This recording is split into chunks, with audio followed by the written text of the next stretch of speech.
We were talking about how the dramas of when Richard passed. Yes, and it was horrid at that time, and I was feeling very low, and Sheila was being absolutely awful. She was being horrid, absolutely horrid, and I couldn't get over it. She had no feelings for me at all. It was just how cross she was with you all the time, and looking back, I think she's autistic and mad at those sort of times. I'll never forget that. Awful. I mean, what we tried to do was we cancelled everything in Australia, and Doris did this incredible job of getting us both over as soon as we possibly could. But anyway, it was Sheila was being totally objectionable. I think the tough part for us was not being able to even gain access to you. I know. She just took over. And I don't want her here again. Really, I don't. That's how I feel, thinking back to what happened. I don't want her here. Not till I've gone. And it was really hard when we were trying to come in the next day. And it was like... I know. That was probably one of the toughest moments for me because Doris said, Stuart, you have to keep your mouth shut. This is about keeping your mum nice and, what do you call it? Oh, just quiet. Yeah, this is about supporting your mum. So I did. I actually didn't say anything, and I had to sit there and watch her be just so awful to Doris. She was awful. She is quite awful to people. And I shall never forget that. Because she's here to be a support, but she's not a support. We got one of the time. We're all right speaking on the phone. That's okay. Yeah. But I don't want her here. And in a way, the COVID has done us a good turn. Yes. Because there's been no flights or anything. Yeah. But I mean, at these times, I think, I think of you. You're so much more like me, and you're more like me. Thanks, Mum. Oh yes, I've always thought that. She's not really like me. Gotcha.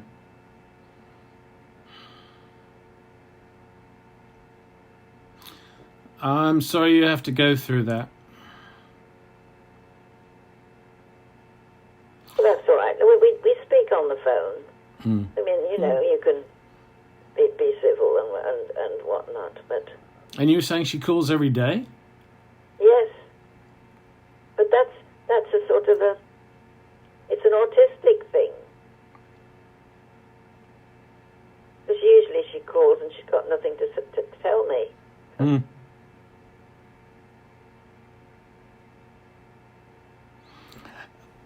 I wanted to get into the rhythm of calling you once every couple of weeks, knowing that you're in a happy place. You got your friends around you, and yes. It's no dramas, and you can potter around. You got everything you need. Right. Yes, but I know you're there. Yeah.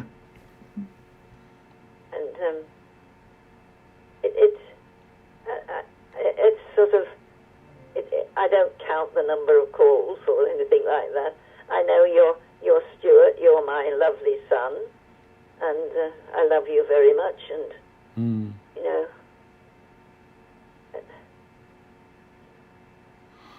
On one of the times when I tried to get a hold of you through that summer, Sheila intercepted the phone, and just it was so evil. But the worst part was at the end, she called Doris a fucking Asian chink. Oh, golly. And you know what? Doris has always loved you and supported you, and she's been very quiet, but she is fucking pissed off at Sheila. She's never met anyone like her. And everyone loves Doris. Yes, I know. And I think Sheila gets an idea in her head, and you can't move it. Yeah. So, but she's not.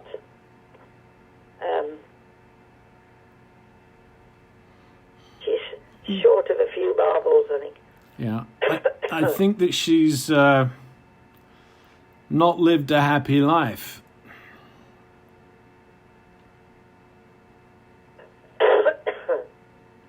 Well, I mean, has that been my fault? Absolutely no. Absolutely no. No. No. Everyone takes responsibility for their own life.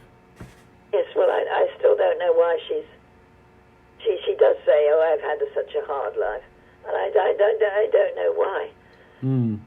Because Wally is the nicest man. Yes, agreed. When he stayed here, I really missed him when he left. Yeah. He was lovely. I thought he was lovely. Oh, Waldo's been a good bloke. And he's put up with such a lot from her. Like what? Well, all sorts of things, you know. Well, I don't really know, because it was I needed to apologise to Sheila years and years. You know what? I don't want you and I to discuss any more of this stuff. All I want you to know is that we love you, and we know that you're happy. The one thing we would like to do at some point is to be able to see you. Yes, I know. And I think that's all of us. I think we've just got to wait to do it. Okay. Yes. But I think Stephen and Michael and David, Yes. and me and Doris. They're lovely boys. And me and Doris, we'd love to see you, whether you have no hair or whatever. You know? It's going that way. Yeah, but you know what? Put a king's hat on top of your head or something. Oh, I've got a wig. Well, there you go. I've got a wig. Yeah. I look quite nice in a wig. You look amazing in that wig. It makes you 10 years younger. I know it does. Yeah. Anyway, look, I'm glad we had this chat. I'll give you a call again sometime in the next couple of weeks just to go, how's she doing? Yes. And it was lovely to chat with you, love. It's been lovely to chat with you, and you've always been my son who was like me, more like me. Thanks, Mammy. Much more like me. And that's all you want to be.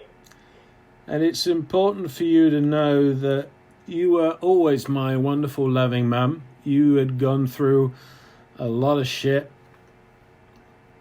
on the first marriage. And yes. And I would, honestly, looking back, I wouldn't change anything on how it all rolled out. Radlett was beautiful. Radlett was lovely, wasn't it? And do you remember the way that you blossomed and you were happy and you had a husband where you had decent sex and you had that house and both of you were just so busy doing stuff. It was fantastic. And Cushy was so healing, wasn't it? Yes, for all of us. It was a healing place. Yeah, because as I remember, any threat on you I just emotionally fell to pieces. I know. I can still feel it. I'm just chunking up right now. But if anyone... this is weird. This is a trigger from when I was 11. But I can feel it now. If anything was... after all the shit that my old man put you through, it was like, I really felt like if anybody... I felt like I was your defender. I know you were. I knew that. 'Cause I remember when we drove to Cushy. Yep. You said, "Oh, this is my." Oh, they used the well, I forget the words you used, but we just drove down and were facing the garage door, Mm-hmm. and he just said, "Oh, I think I've reached heaven or something." Yes. Yeah. Yes. Yes. And I remember you and I at the bus stop in Ontario, where we both, said our goodbyes, because I was heading on to, I was leaving home for the first time at 21. Oh, I remember, yes. Yeah. I used to feel so sad when you left home and went out west with your friend. What's his name? Yeah. Stephen. Stephen. Yes, and I used to feel so sad and that when you'd gone. I can remember that very much. Yeah.